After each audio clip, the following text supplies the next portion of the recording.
Now, under President Bola Tinubu, Nigeria's political landscape is shaping a new era for governance and party strategy. The APC government has focused on stabilizing the economy, strengthening security, and pushing key reform in infrastructure and public services. At the same time, the party is already looking ahead to 2027, outlining a roadmap to maintain political dominance. This includes grassroots mobilization, strategic alliances, and policies aimed at broadening its support base across regions. Observers say how Tinubu navigates current governance challenges will influence the APC's credibility and prospects in the next general elections. While the party's roadmap signals a long-term plan to consolidate power while delivering on promises that resonate with voters, balancing immediate governance with political strategy for the future. Well, for more on this, we're joined live on Daybreak by Mr. Felix Morka, the All Progressive Congress National Publicity Secretary. Thank you, Mr. Felix Morka, for joining us live on Daybreak on Arise News. Thank you very much. So going into the heart of the story, we'll look at the electoral roadmap ahead of the 2027, and it seems that there is a kind of delay in the passage of the amended Electoral Act, and some opposition are crying foul. They are saying that it's an efficiency risk, it's an eligibility risk, and it's carefully orchestrated by the APC to score a political advantage. Well, thank you for having me. Look, matters of electoral reform are critical to our democracy. We must continue to innovate and to expand access to citizens to decide on how they're governed. Now, if you recall, this wave of electoral reform was in fact initiated by our party, the APC, in so many respects, especially the efforts to digitize our voter system. Now, I think it's really preposterous for anyone to suggest that the APC has any specific interest or role in any kind of delay. And by the way, I don't speak for the National Assembly, but that's the National Assembly where we have, parties who are represented in that assembly and who are making these decisions. So I don't know whether or not the opposition had any schedule they had developed for, how and when the National Assembly should operate to pass these changes that we are, expecting. But as of yesterday, I know that the National Assembly the Senate especially, was in session considering, clause by clause review of these, changes to the Electoral Act. So, I don't know what they're suggesting is a delay, especially a delay that the APC itself is somehow orchestrating. That's ridiculous. You don't feel there is a clear delay in the passage of the Electoral Act, which is just barely, less than about a year to the election? You don't feel that comes with a huge political risk for the nation? Look, that's not the way to frame it. That's not, the proper framing of the conversation. What I'm saying, delay as against what time? Now, as of yesterday, the Senate was, in fact, considering clause by clause review an effort to harmonize that bill. Look, again, the Senate will probably, respond to you more specifically. But as far as I'm concerned, that effort is underway and it's intense. And we're hoping that it will be concluded, in the soonest, possible time, so we can have a new Electoral Act to govern the electoral process, going forward. All right, let's talk about security and the cooperation between the U.S. and Nigeria. Now, what some have feared is already happening. U.S. boots on the ground. Although it's a targeted, limited deployment that is aimed, we're being told, aimed at enhancing the counterterrorism cooperation between both countries. It's not a full-scale invasion. However, this is new to Nigerians. What's your response to those that are worried about this latest development and where this could lead? Look, the war on terror is a war that must be fought and won. Terror must be defeated by all means necessary. The collaboration between the Nigerian armed forces and the U.S., their U.S. counterparts, I think it's one that has received a lot of conversation and explanation by government. And what we know is that the US government and the Nigerian authorities are coordinating very closely in any effort to defeat terror in our country. I mean, this is something that has brought a lot of hardship and pain and misery to our people, where innocent citizens are slaughtered for no reason by these vile citizens, if they are citizens. But look, I think that whatever needs to be done is what the president is committed to doing, to root out these people and create the atmosphere for peace. But do you understand why people are apprehensive about boots on the ground in line with what has happened in history in other countries? Look, yes, I am a student of international law, so I understand those concerns. But in many cases, the concerns are valid where the country where these boots step in are not at the table in making decisions. That's not the case here. In this case, this is a closely coordinated effort between our government and the authorities in the United States. So I'm quite sure that whatever it is that's agreed at the table is what they will do on the ground. But the emphasis here is that those who seek to kill our people, to make life unlivable for our people, need to be dealt with and pushed back severely. Okay, I'd like to take a look at some of the dynamics that are unfolding with regards to party politics and the intersection between party politics and governance. Rivers State. Now, there was a report that emerged yesterday that President Tinubu had instructed Minister Nyesom Wike to call his team to halt impeachment proceedings against Governor Siminalayi Fubara. Of course, the first reaction to that is, how do we interfere with a constitutional process that is being implemented and that is being established by a separate arm of government who are acting on their constitutional rights in that state? That's the first leg. On a lighter note, I've seen a few interviews of you where you reaffirmed that the governor is the 001 of the state. But in this instance, it seems Nyesom Wike has been declared as the 001, as the political leader of the state. Do you want to review your position that the governor is the leader of the party in a state? So those two issues, please. Now, on the first issue, sitting here, I'm just listening to you and smiling to myself, because I know how many times I was questioned as to APC's engagement on the issues unfolding in Rivers State. The questions were, why are you guys sitting back? Why are you so laid back when the governor was or is facing these proceedings? And I know I stonewalled because we had not formulated a position on a constitutional question, as you rightly put it. But see, now the president, is reported to have intervened. And again, we're having to explain why he's intervening in a constitutional matter. Now, what do we want?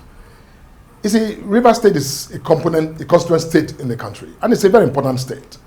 So when events unfold in that state, as is doing, and the party that's the president of the country, and by the way, is the president of everyone, whether of the PDP or of the APC, decides to intervene to bring some measure of calm to that state, and then we question it. The president has not said to anyone to abort the constitutional process. He has simply given his own counsel as president to those involved.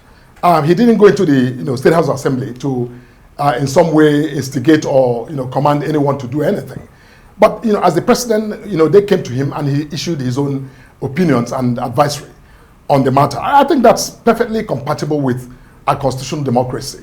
Now on the second point, it's compatible with the constitutional democracy that the executive arm will be giving instruction, as much as you call it advisory, but it's instructive advice on how to stop a constitutional process. Is that in order? Then that's actually a contradiction in terms to call it instructive advice. advice is advice, instruction is instruction. When someone gives an advice or advises an individual or an institution to behave a certain way, that's an advice. That's what it is. It is left to those who operate that institution to heed that advice or to ignore it. Now, I'm not, recommending for anyone to ignore the president, but I'm just, clarifying the nature of the president's intervention in Rivers State.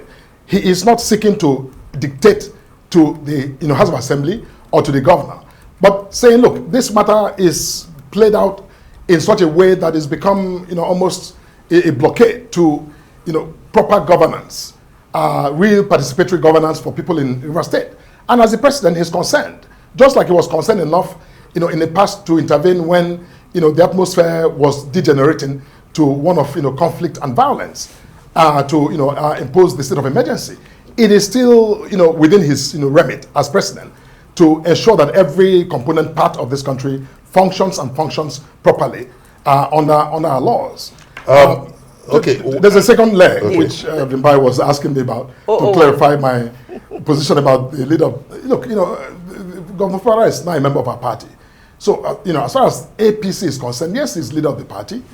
But, you must understand that Rivers State is, far more complex than, many other states where you have other key actors in the state that are relevant to the political, broader political operations in that state. So, Nyesom Wike obviously is a minister of the Federal Republic who is, not a member of a party, but who clearly has, a significant role to play as minister of the Federal Republic and in his state as a citizen of Rivers State, which cannot be denied. Okay, before I yield the floor to Benga, I just want you to clarify, when Governor Fashola was the governor of Lagos State, who was the political leader of APC in Lagos State at that time?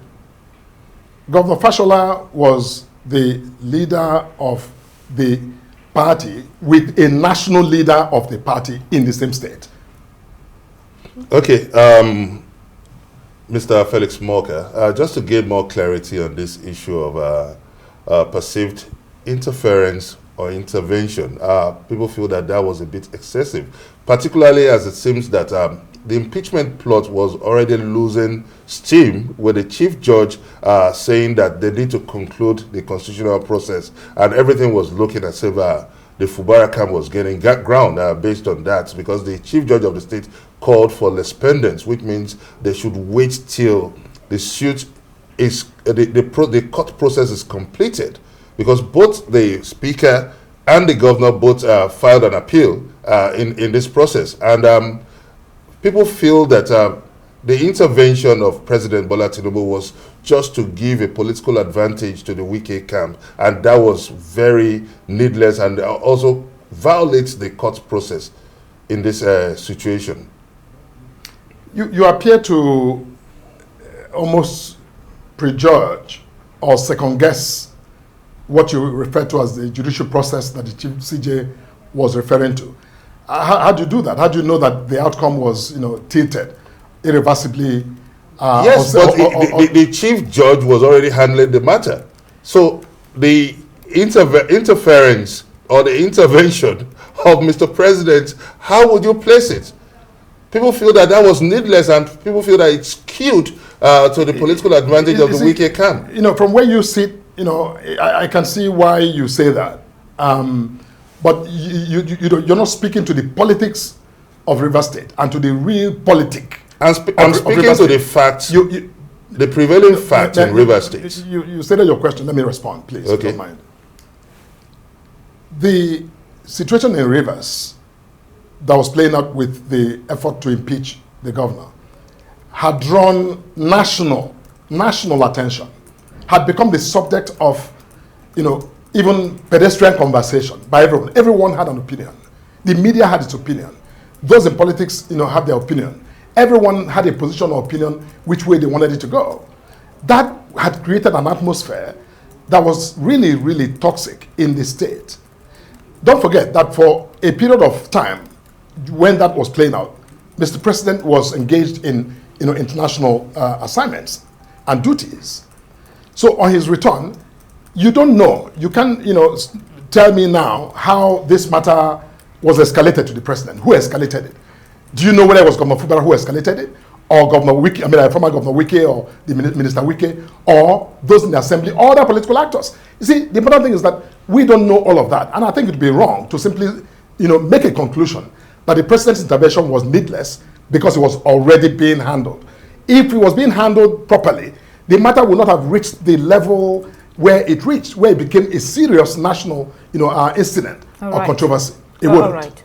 I think we've exhausted that topic. Let's go on to other issues. The African Democratic Congress and other critics have warned that civil servants are being pressured to register with the APC's membership drive. You're doing e-registration now. This is being framed as a coercion, economic coercion, and a violation of the freedom of association and civil service neutrality. Will you publish the register to debunk this, apart from verbally telling us whether it's true or not? Because I think you said in some instances that it's not true, but what else will you do to show us whether this is true or not? Look, we do not have any burden to prove that a senseless, nonsensical allegation is untrue.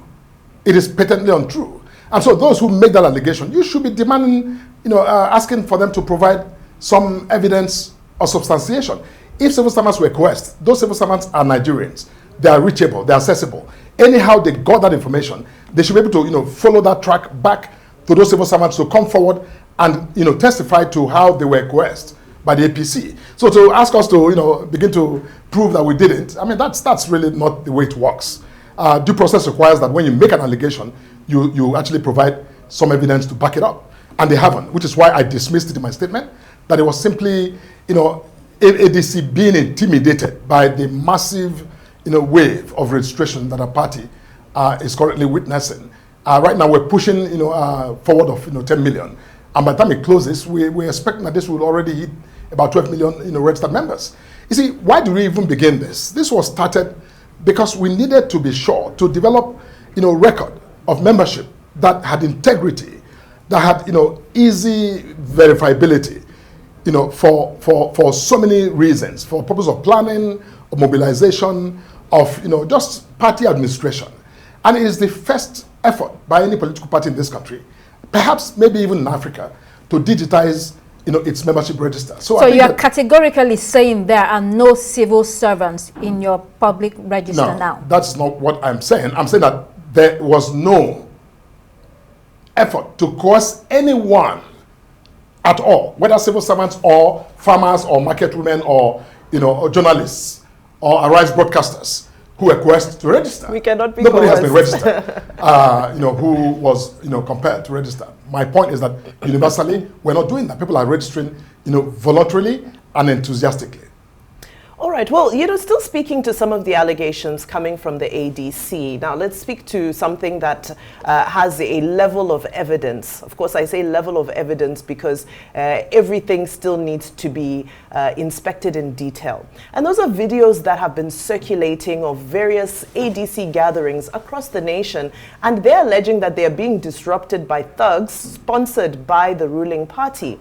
And this is not just happening in Lagos State. We've seen it happening in some parts of Abuja as well, and it's a nationwide occurrence, and these videos exist.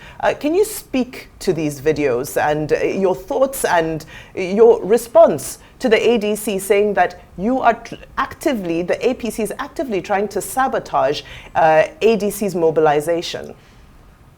Well, at this point, I think that all the ADC is about is really about obsessing with APC.